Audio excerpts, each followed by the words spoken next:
Mayong adlaw kaniyong tanan nga nagpaminaw karon ning atong tulumanon, kini ang akong suliran. Labi na kaninyo Dr. ni Obra ug Atty. Eileen Bathan. Ingon man sa mga artista nga maghatag kinabuhi ning akong suwat suliran. Ako si Rojo, 24 anyos, ulitaw, taga Cebu. Punto medikal kining akong suliran. Kabahin kini sa akong mata. Aron yung sabtan, ingon ini ang mga panghitabo.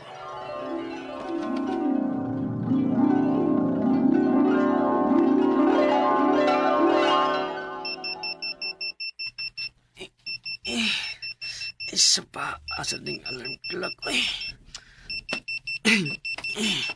Unsa ding orasa?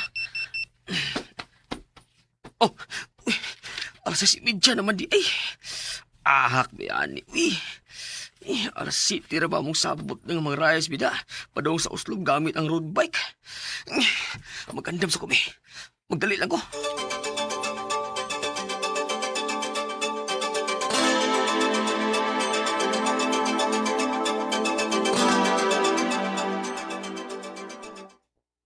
Mga bro, pasensya kaya, karon ko naabot. Oh. Gaya na ko kamata, eh. May noon nga nakaabot na ka, bro.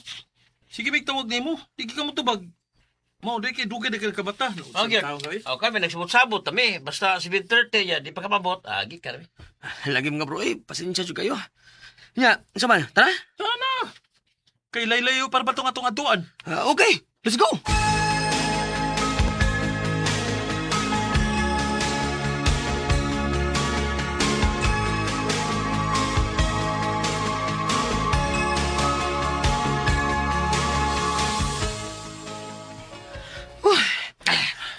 Abot na yun ta. Grabe dito, eh. Grabe pa yung kabog. Kusog sa kay kang padagan, oy. Nagsunod ka tong truck. Aw, siyempre, abog kaayo. Magit. Ay, muwais na kanito ha. Nya, taon-taon, mga unta sa suki itong karanan din sa Uslob. Pila ka oras tong biyahe karon di, ay. Murag, kusog-kusog no. Migi ka man tag mga alas 7:15. Niya karon kay, sanang oras alas 12:30 na. O mga, kuan yun, kaping yun sa 5 ka oras. Ay, kusog-kusog yun itong padagan nun da, eh. Power kayo eh. Kay, sao nag-apas mata sa oras sa pagpaniod, sa kuan, ting paniod to. Sao nga, dugay magkika ni matagod. Magit. Hala, no? Sorry na, good. Ay, tara. Mga tara kay, ikaw to kaon, maso sa kaoras, balik ta para uli. Ay, okay. Let's go.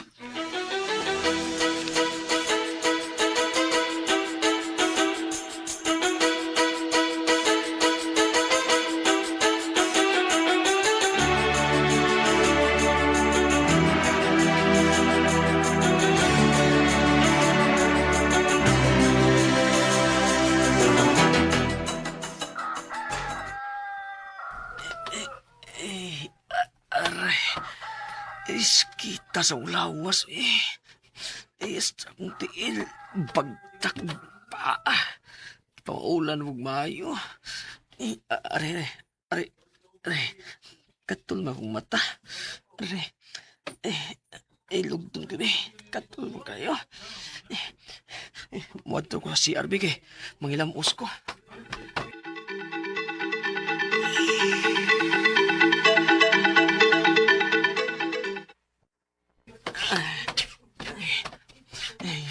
Nganom ka na akong mata, katul mo kayo.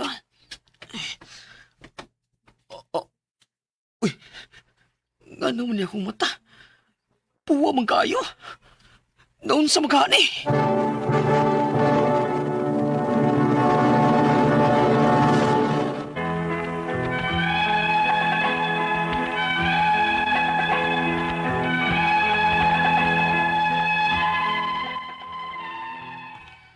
Pagkaugmaan na gikan sa mong biyahe sa Uslob, di ba maulang kog maayo. Kunya perting katulad sa akong mata, ug pagsuod ako sa CR, nahibong lang ko nga puwa na kayo akong mata. Mong akong isultihan si mama bahin nini. Ug unya, ma, tanawa ko na akong mata, ma. Okay nga naman di ay ng imong mata. Katul kayo, perting puwa ha. Di ka na. Halapitaw da. Buwa kaayo. Naon sa man di ay na roho? Ambot lang mo eh. Pag mata na gali na perting katulad sa akong mata niya, ako gilugod. Nga nung imo man sa taon ng gilugod, oy. wa unta na ni mulugda. Namuwara tingali na kay imong gilugod. Kaha, ma? Sige lang, mawara unya na inig taod-taod. Basta ayaw na naglugda og usab ha. Kay basig ma-infected unya hinuon na. Sige, ma.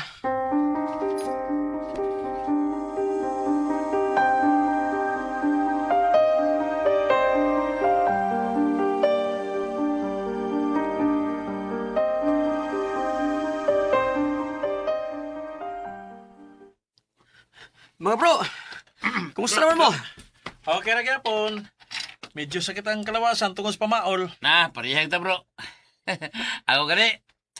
Lisod kong lakaw kay sakit yung pamaol sa bagtak. Maog yun. Nya ikaw, unsa man ka? Musta man ka? Way pamaol? Mura ram gani kong gilantan tungod sa kasakit sa akong lawas. Grabing pamaol eh. Okay. Pero worth it kayo. Ay, parehang ta ni di ay. Wala exempted eh. Bro, nagkabantay ko ba? Tayo paragod. Ano sa man ang mata ni mo? Puwa man lagi na. Ha? Puwa kayo. Pitaw. Wala. Pitaw bro. Puwa kayong mata oh. Mao ba? Wa pa rin gihapon mawa.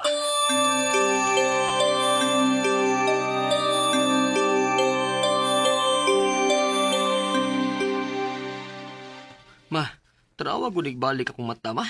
Ano naman sad ng imong mata? Di ba siya sakit, ma, pero wa pa man gihapon nawa ang puwa. Ha? Be, tanan ako. Oh. Oh. Uy, hala. Nganong mas ni grabe man ni siya roho? Oh. Unya, mura man og dunay ni tubo sa imong mata. Unsa, ma? Na, magpa-check up ka, magpa-check up ka. Ato nang ipatanaw ang imong mata para mahatagan nag-eye drops para mawa na ng puwa. Sige, ma.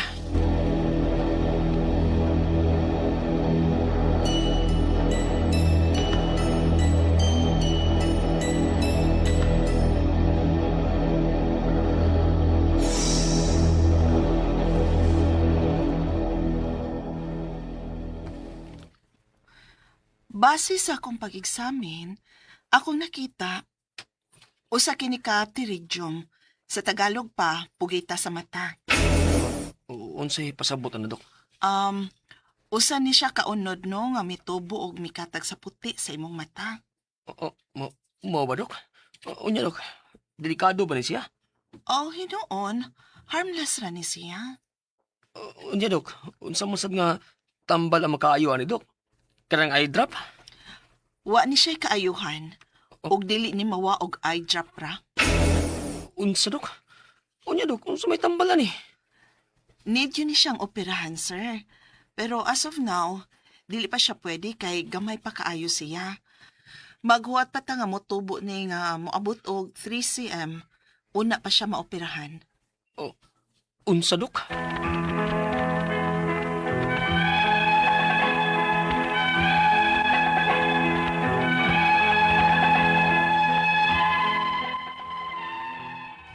Nahadlo ko sa gisultis doktor nga ang puwa day sa akong mata dili na din mawa kung dili maoperahan. Unya, kinahanglan pa day mi nga magpaabot nga maabot ang kadakong sa pterygium sa akong mata hantod nga ma 3 cm. Ang akong mga pangutana mao kining mosunod. Unang pangutana. Dunay kalit nga nitubo sa akong mata unya puwar ba kayo? Matod sa doktor nga pterygium kuno ni ug dili kuno ni mawa kung dili operahan. Sakto ba? Dili di pwede mawa ang pterygium kung eye drop lang ang itambal. Ikadawang pangutana, hilig ko bike-bike sa una. Mainitan, mauwanan, ug maabugan. Ug mato sa doktor, mao ni ang rason kung anong nagka-pterygium ko. Sakto ba? Ikatulong pangutana, nagpa-check up na ako sa akong mata, apan tungod sa akong kahadlok, wa na ko mangutana sa doktor bahin ini.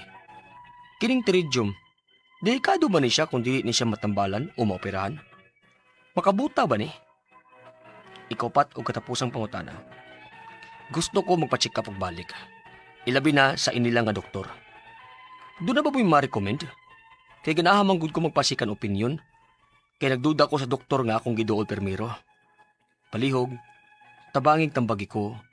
Kini ang akong suliran, Roho. Mayong adlaw mga suking tig paminaw din sa tong programa kini nga akong suliran. Ano na sa bako, si Dr. Rene Obra magiguban kaninyo karong adlaw. Ako motambag sa inyong mga medical problem kay medical doctor man ako. Psychological, emotional ug behavioral kay usa man ako ka psychiatrist ug mga problema sa mga ginadiling drugas kay usa man ako ka drug addiction specialist. Klase-klaseng pamaagis pagpadala sa mga sulat-suliran di karamo. Pwede kayo padala sa mong email suliran_612@yahoo.com or sa atong Facebook account. Kini ang akong suliran official writers page o diba sa mong bata sa 3rd floor OCR Martinez Building, Osmeña Boulevard, Cebu City. Ang ato bakotlo nga pagtulunan karong adlaw mao kini nga naatay mga hinumduman para happy ta sa itong kinabuhi. Kung mahimo lang, ayaw na lang pagdumot.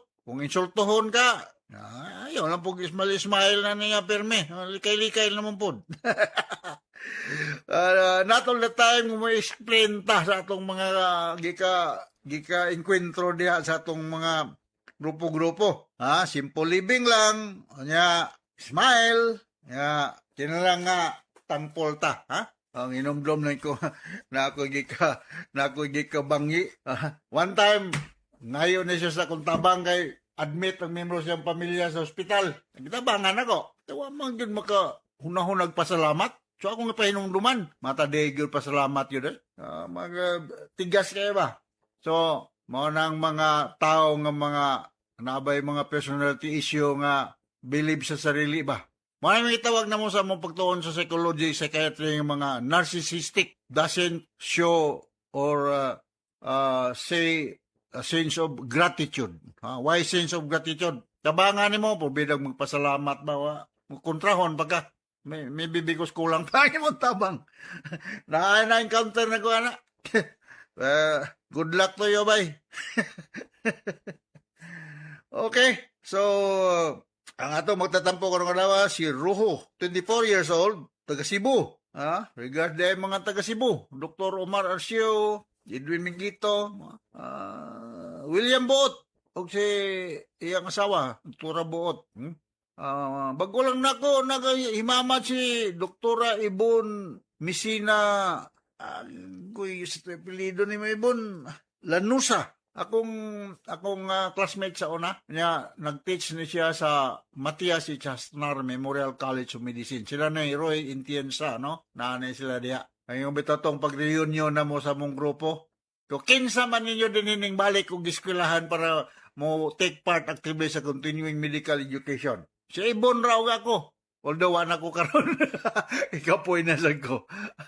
So, ako, Dr. Rene Obra maestro ko. I am a classroom teacher sa mga medical schools, mga medical student diri sa Sugbo. O, sa una, daghang schools, pero karon gamay na lang, duha na lang. University of Cebu and Gulyas College of Medicine. Obra maestro ko diya. Na ako sa klase, dili ko parehaan yung magsigil lang katawa, smile. Istikto po ko gamay. Muhagbong mo sa ko, dili ko na nga ipasar. Ang kinabuhi sa maestro, daghang amigo, pero daghang pagkontra.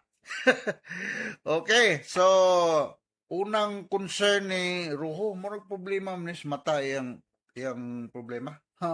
Mayan kung akong kauban sa Guillermo Laboratory, mga ortis, no? Ano sila, sa eye problem na sila, no?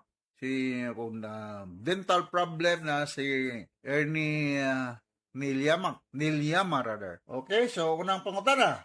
Dugay kalit nga nitubo sa akong mata unya puwar ba kaayo. Matod sa doktor nga pterygium kuno ug dili kuno ni mawala kun dili operahan. Sakto ba? Dili di ay pwede mawala ang pterygium kung eye drop lang ang itambal? Well, depende sa stage sa pterygium. Unsa man yung pterygium? Mura batag na unod sa mata, no?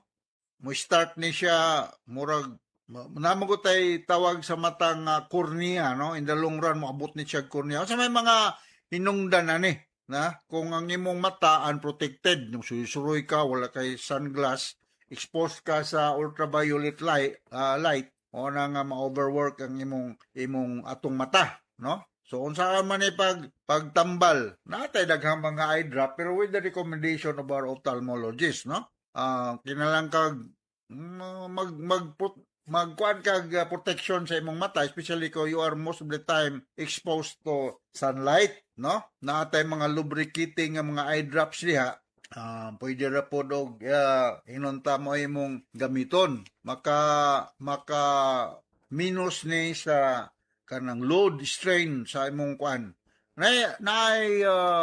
Ako gitagaan ko ning Dr. Jojo Aquino pag paopera na ko sa kong tarak. Pero di lang ko ma-recommend ninyo, no? Na ay mga artificial tears, no? Anti-inflammatory eye drops na apod. Kasagaran sa mga eye drops nga resita sa mga ophthalmologist, mga steroid eye drops nga nani siya anti-inflammatory property, no? So, pterygium is ingnon ta dili ni siya ingog ayaw kadlo kay most of the time o dili ni siya cancerous. Usually non-cancerous ni siya. Na motubo da sa atong mata. Kaduhang pangutana, hilig ko og bike sa una. Mainitan, mauwanan o mabugan. Matod sa doktor, mao kuno ni ang rason kung nganong nagka-pterygium ko. Sakto ba? Yes. Because kung mag-bike basta kung long distance biking, unprotected ang imong eyes, imong mata, tay ultraviolet rays diha nga makadamage sa imong mata. So, ako, dugay kay ko nagmotorsiklo, pero kaning bike, nakabike sa ko sa una, sa high school pa ko, pero for 10 years, nang motorbike ko. Grabe ako experience ng motorsiklo. Binaglayo ang travel nimo kinahanglan na kay sunglass, o imong helmet na ay inunta protection, no? Nataganda mo ka idea unsa ko ka grabe sa magmotor. Kanang sugod Southern Leyte, ngadto sa Tacloban City, that is mga 130 kilometers more or less. Motoron ko lang na early morning. Maka-attend pa ko flag ceremony dito sa Tacloban as 8 sa buntag. Gikan kong sayo sa sugod. Grabe ko mo motor sa una. O kusuko no kay ko magpadagan. Pero ako nga nagmotor, magsakto ra. So, ingon ana, magmotor ko, mag-sunglass gyud ko. Kay para maprotected ang imong mata sa abog. Ay may usahay na ay mubangga nimo nga mga buyog, mga whatever nga mga insects musud sa mong mata na problema na. It's not only the ultraviolet rays, no? Okay? So sunod nga pangutana, nagpa-check up nako sa akong mata. Apan tungod sa akong kahadlok wala na akong mga pangutana sa doktor bahin ini. Kining pterygium, dili ko ba ni siya delikado ba ni siya kung dili siya matambalan? Sa ako nang ginaingon, benign ni siya. Nga nay unod nga mutubo diha sa imong kalimutaw o sa imong mata. Mo start ni siya diha sa imong mata o nya mo extend ni siya ngadto sa sulod sa imong kornea. O in the worst scenario, ang solusyon ani is surgical. In severe cases ba? Pero kung mahimo lang kay cancerous man ni siya, mahimo na siya mga antioxidants, mga steroid eye drops, mga vitamins. I-recommend ko vitamins nga makuha na to sa mga prutas, sa mga vegetables, vitamin E, vitamin C, makatabang po na siya. So, delikado gyud, di mo lang pasagdan, ha? You have to do something about it. Ikaw pa ko tapos ang pangutana. Gusto ko magpa-check up ug balik. Ilabi na sa inila nga doktor. Doon na ba mo'y ma-recommend kay ganahan ko magpa-opinion good kay nagduda ko sa doktor nga akong giduol. Well, taga Cebu man ka Roho, no? So mo recommend ko ni Dr. Jojo Aquino diya sa Veles o diya sa Perpetual Socor Hospital. Nag-recommend ko, Doc, ni Dr. Rene Obra. Ganahan ka diya sa maternity hospital na diha ang clinic ni Dr. Edward Tan. Hindi talaga opinion nga kuan. Second opinion, ha? Na ako'y kauban dito sa Giliamak, mga Dr. Ortiz, no? They are also catering to mga eye problem. So, pumili lang mo na, ha? I-drop lang ako ngan. Kaya para nga, pasig pangyoon mo sa ilang professional pay. Mo charge mo ng doktor. Kaya di mo charge ang doktor. Wabaya may mga malita-malita nga mga kwarta, mga dagko nga mga negosyo. Diba po yan mong iso sa bong pitaka o di mo charge. Charge yun. Pero kung pangyoon, mas mayo. Alright, so natakasabot ka sa kung explicar ni mo, Roho, o di sa Cebu City. Nagkana na itong mga suking tagpiputig paminaw din sa Cebu City, no? Ngadto sa si Rona Inok na sa Pasil, ha? Musta na hinaot nga na okay na si Dr. Albora. Ano ba ito yung problema? So from all of us here sa Radio Mindanao Network Production Center, once again, ako si Dr. Rene Obra. Until the next time, hasta la vista. Bye-bye!